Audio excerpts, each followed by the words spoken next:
Questions.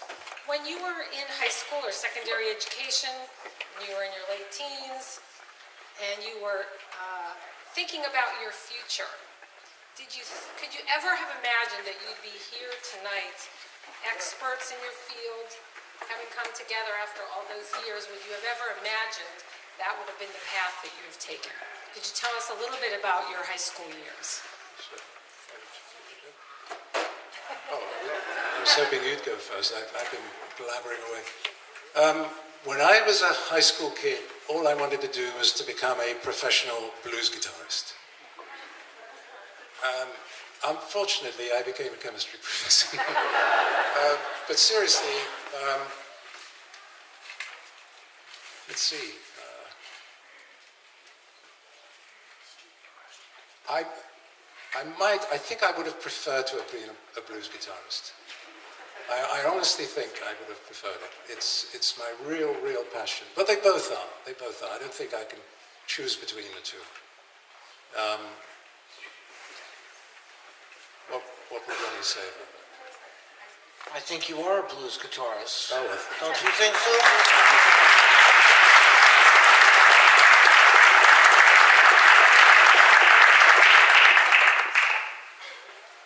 Well, first of all, I'd like to just say, on the comical side of things, a lot of people don't know this about the blues, but the blues originally, a lot of people think it came from southern states, but it came from towns in Massachusetts. The blues started right here. That's why I'm here.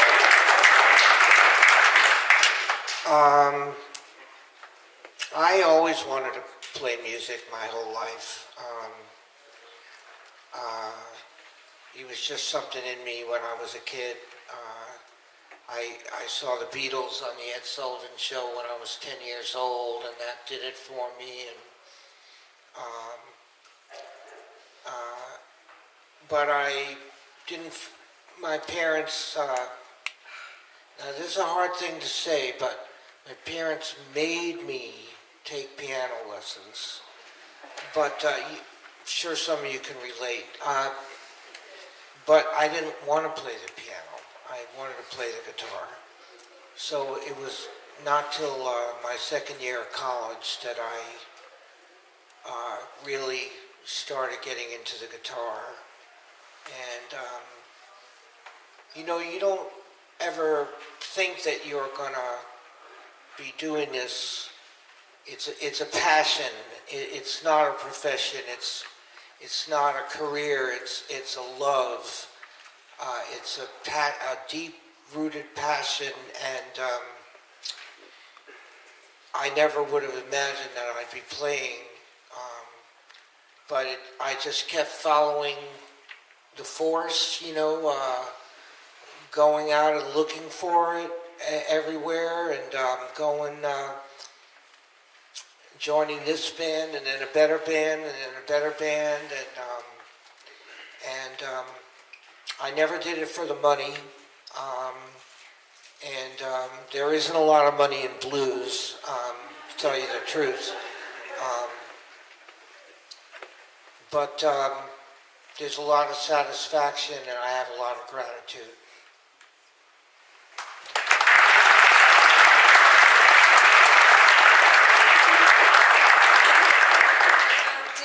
Two gentlemen have a common or someone that you look up to, a blues person, a jazz person? You have a mutual love of a certain artist? I think we do. My favorite blues guitarist is a man called Peter Green, who was in the original Fleetwood Mac band. And first time I spoke to Ronnie, which is only about a week ago, I think we Skyped each other. And the first thing he said to me was, "Do you like Peter Green?" And I said, "Of course I like Peter Green.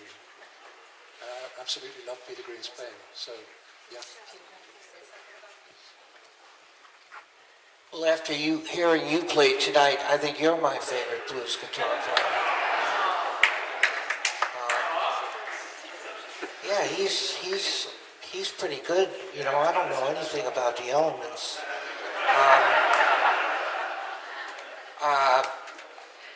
Embarrassed to say. Well, you know, I have a friend, a dear friend, a new friend who's here tonight. She's going to play blues violin for you. She has a new album out. And she was telling me about Fleetwood Mac and Stevie Nicks and the Fleetwood Mac that everybody kind of knows. And I said, did you ever know that they started out as a blues band and that they outsold the Beatles? And the founding member was a Jewish man named Peter Greenbaum, and he wrote Black Magic Woman, which was later a hit for Carlos Santana. Peter Green, they made a lot of great albums before the more commercial American Fleetwood Mac came out. But yeah, I think my favorite blues guitar player is B.B. King and people like Otis Rush and Freddie King and people that I got to see. I was very lucky. And B.B. King is still alive, and he's coming to Lynn. No, I think he's coming to Lynn in April, and I would highly recommend seeing him. He's like 88 years old now, 89. He kind of invented that vibrato where you're shaking the string. And he's a beautiful human being as well. How about some music? I think we need some more music. So.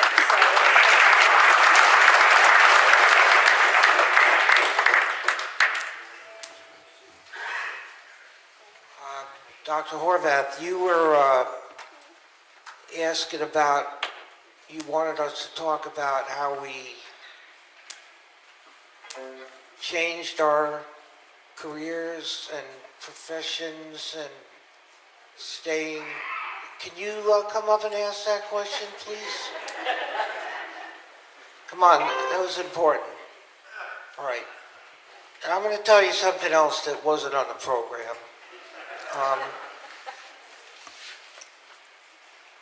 There's a lot of young people here today. I got into drugs when I was 18 years old. I got into pot and later cocaine, and I'm clean and sober 25 years now, thank God. But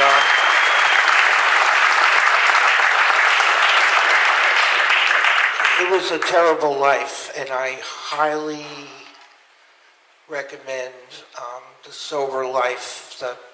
It didn't help me with my music at all. It didn't help in any aspect of my life, and it made my life very difficult. And I feel like I'm, playing the best in my life right now. Seeing things very clearly, making better choices. And I just highly recommend it to all of you young people. And I needed to say that. Thank you.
question that Dr. Horvath, I do know, wanted asked. After high school, because we started in high school and we're in a high school, and you went on to college and graduate work, you both have graduate degrees. And I think it might be interesting for the high school students to hear that you didn't just abandon, for example, Ronnie, and go getting a college degree and go on into the music scene, but you also have a college degree. So could you tell them about your education and then your educational journey? Well, I graduated from Boston University with a degree in special education. And I taught in Boston public schools in Government Center. And you're not allowed to leave. Where are you going? School's canceled. All right. I have a life too, you know.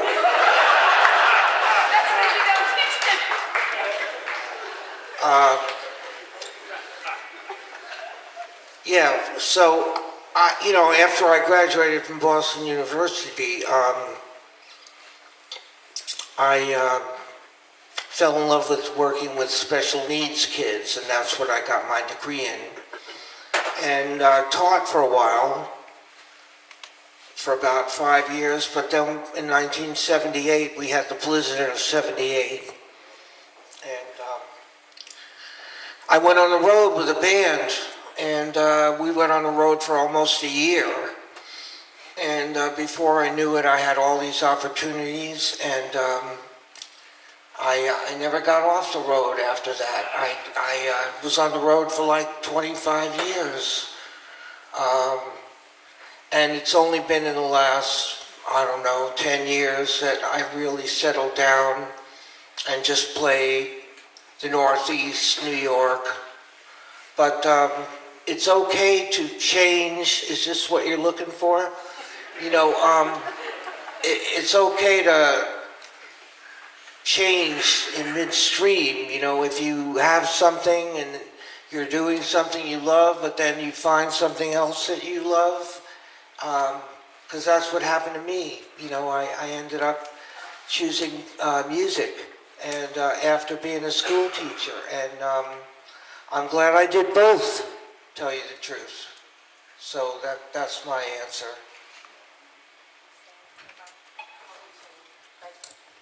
Let's see. Well, I went to London University and did a chemistry degree. Then I went to Cambridge University in England, not the Cambridge here, the other Cambridge. I would say the real Cambridge. I'll say that.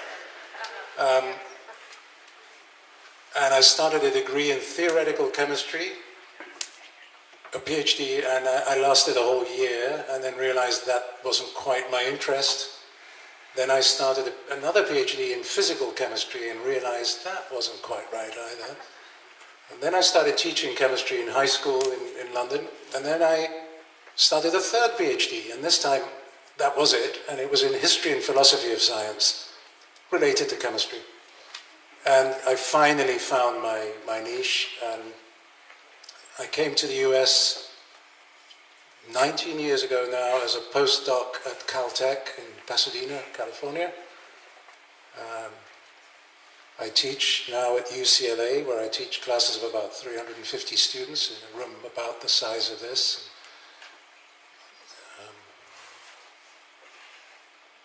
What was the question? You found your passion, and that you both found your passions, but were not afraid to take different paths to get there. So.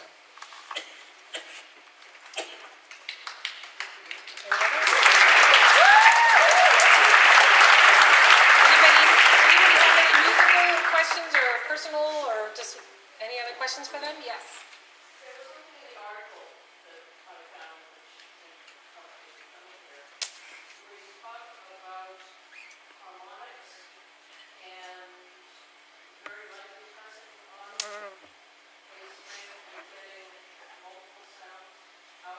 Yeah.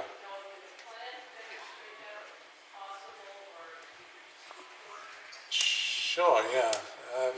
This, I was hoping you wouldn't ask that question, but it's okay. Somebody had to ask. This is something I do in my chemistry classes at UCLA. It's actually an excuse for me to play to the class, but I try and dress it up in sort of chemical and physics terms. And there is an analogy, which is that if you lightly place your finger on the 12th fret and you do this, let's see, it needs to be turned up, you get a sort of bell-like tone. It's not the same as doing this. And then you do this, and you... Okay, these are so-called harmonics. And what you're doing there is you're forcing the string into... You're dividing it up into halves or thirds or quarters. And then there's an analogy here with is the way that Schrödinger solved his equation, which is that he solved his equation, which is a second-order differential equation, by applying what are called boundary conditions. And when you apply the boundary conditions in physics, you get quantization of energy, which is something that the Niels Bohr theory only put in an ad hoc way. So it introduced it artificially.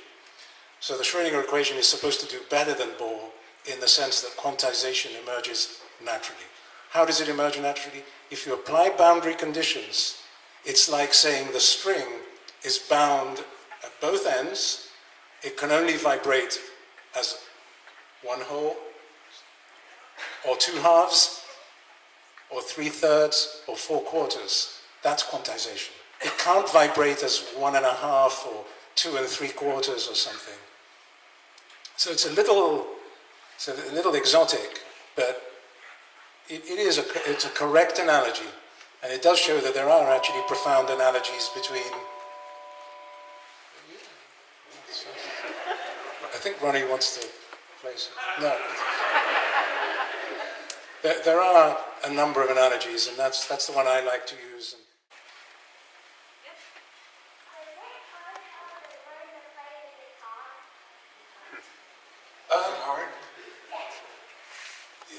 It is hard. I was fortunate that my dad played music. He didn't play the guitar, he played piano. My dad prided himself on being able to pick up any instrument and within about 5 minutes being able to get a tune out of it. So I grew up knowing that it was possible to play by ear. I don't read a note. I've tried to teach myself music. I get impatient with it and I go back to just fiddling. All guitar players are inveterate fiddlers. But it's possible to play by ear.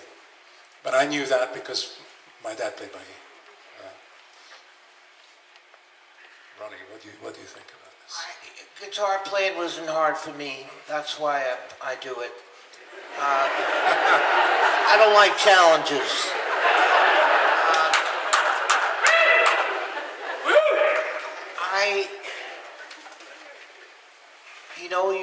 You play and play and play and play. You make it fun. I think music should be fun, all fun. You just play and you go out and play with different people. It's called sitting in with, music is also very much a gift. At least to me, it definitely feels like a gift. And after you've been just playing for a while, because they don't call it working the guitar, they call it playing the guitar, that the gift just takes over and you're closing your eyes and the notes are just coming out. And they're attached to your heartstrings and your soul, and it isn't work. It's a very joyful experience, I find.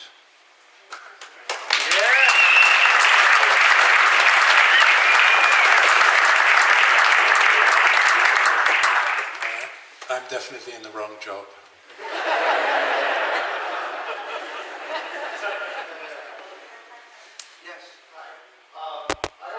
To ask a British person this, and since you also happen to be a blues musician, I think you're particularly well qualified. America is, of course, the homeland of the blues, but it seems like from an American perspective, the post-war British generation really embraced the blues as almost like a religion. You hear people like Eric Clapton and Eric Burden and Keith Richards talk about the blues, and you've already used that terminology tonight, passion or almost a religious feeling. And I'm not saying we didn't have great love for the blues in this country. We certainly do, and Ronnie's a good example of an American who passionately loves the blues. But why, in your view, among your native countrymen of that generation, was there this incredible love for the blues that seemed to be, like I say, almost religious? Right. Well, the blues is the music of the disaffected, and British youth in the 1960s was disaffected. We didn't have such a luxurious lifestyle as you had over here. We basically had a harder life, I think, and as a result, we were drawn to the blues. Does that work, or do you not believe that? You believe it? Yeah. Yeah, I had it pretty hard. You had it? Yeah. It's also, the grass is greener on the other side, there's a certain romance, there's a certain exoticism about music that comes from a completely different country. Maybe that contributed. Then you would have to get into racial politics, and the reason why white kids were not listening to blues was because blues is essentially black music. And it had to come in through the back door, as it were, through Britain. That also contributes to it. Britain abolished slavery well before the US, and I'm wrong there. I think maybe that also contributes to that question. Very complicated question.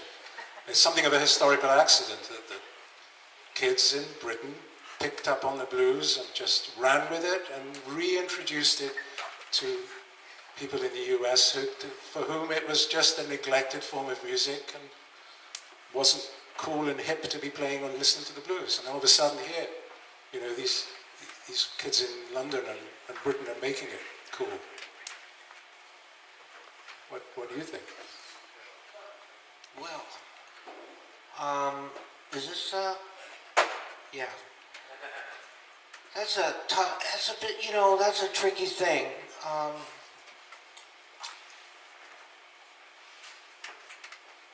There was a lot of heavy music going on in America in the 50s and 60s.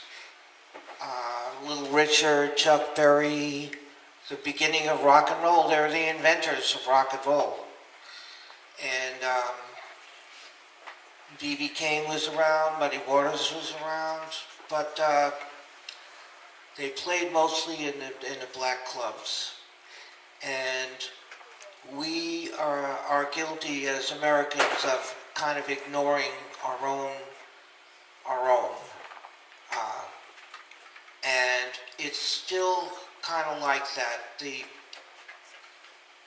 most famous guitar player is probably Eric Clapton, and he's British. But that music came from here.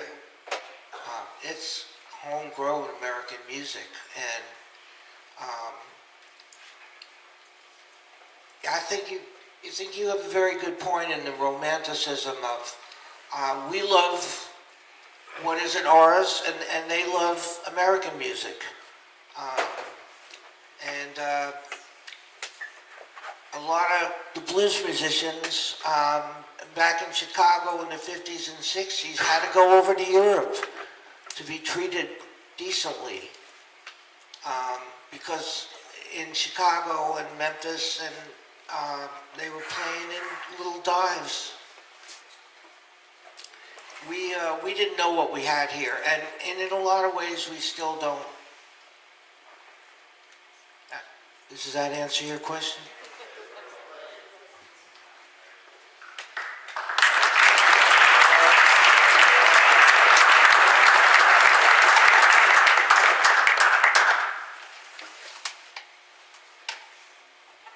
Questions or music? Yes.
You know,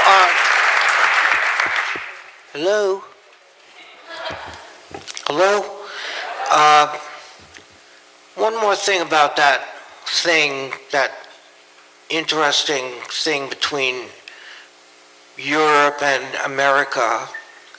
You know, Jimi Hendrix couldn't get anything going playing in America, and they brought him over to London, and he became a huge star.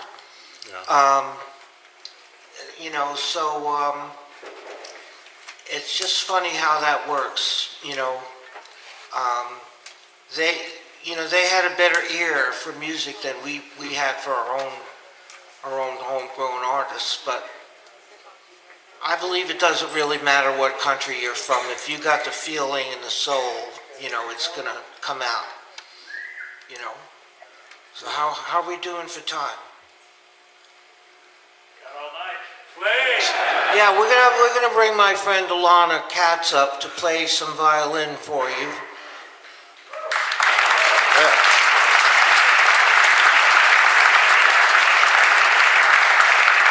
Actually, if I could just add a comment to what Ronnie just said. Interestingly, it's still going on. There's a fantastic blues guitarist called Joe Bonamassa, and he hadn't really made it over here until he went over to England. And in England, he's been playing the Albert Hall and all kinds of big venues.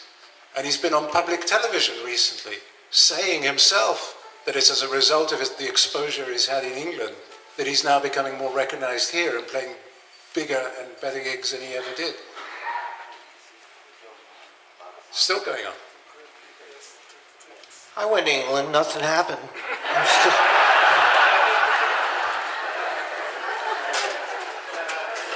I'm still waiting. I should come over. Can you say something about one of the most beautiful things about the blues is the respect that the artists show for one another. And there's a graciousness that happens on stage night after night when different artists are brought up to play and share together. And there's this respect amongst each other that's really beautiful. Can you say something about that? Graciousness? No, you're the gracious one here. Well, I'd still think it's amazing that two musicians or three musicians who've never played before can just play. The language of the blues is so simple that it allows that. It's just three chords. And because it's only three chords, it just frees a person to go all over the place. You know, I like to say that in other forms of music you may have 10 chords, and because of that you have to negotiate 10 chords. And so you have to think your way through it. This is the perfect music for people who don't like to think when they're playing. You just play from, I mean that seriously, you just play from here, or somewhere around here. It's the least intellectual music there is. That's why I do it.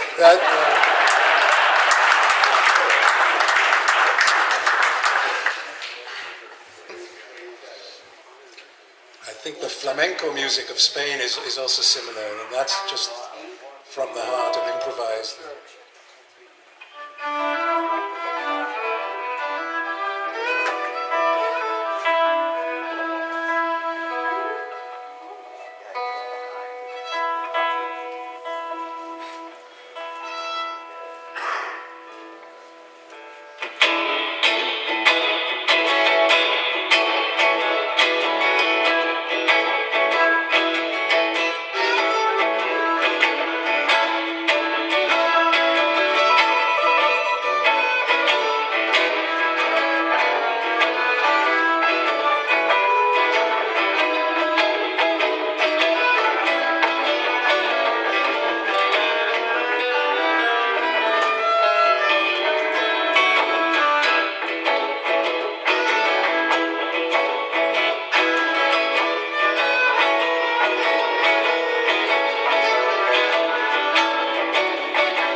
play a song.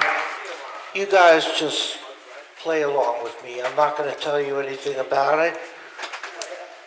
But it's not a blues. It's a pretty song. And, you know, just talking about music a little bit. As I've hopefully become older and wiser, two things going on at once.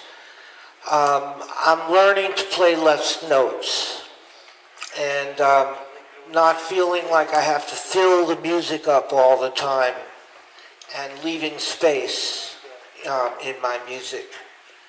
And I think that's very important for musical artistic students interested in playing. And you know, like, I really mean it when I say I never did it for the money. I did it because I love it. And when you do what you love, you know, the money will come later. And of course, in my life, it hasn't come. But no, just seriously, do what you love, and everything will fall into place, you know. I get a lot more out of playing like,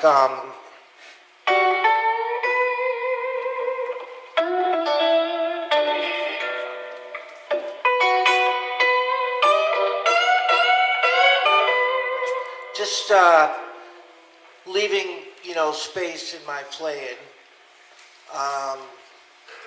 It's like having a conversation.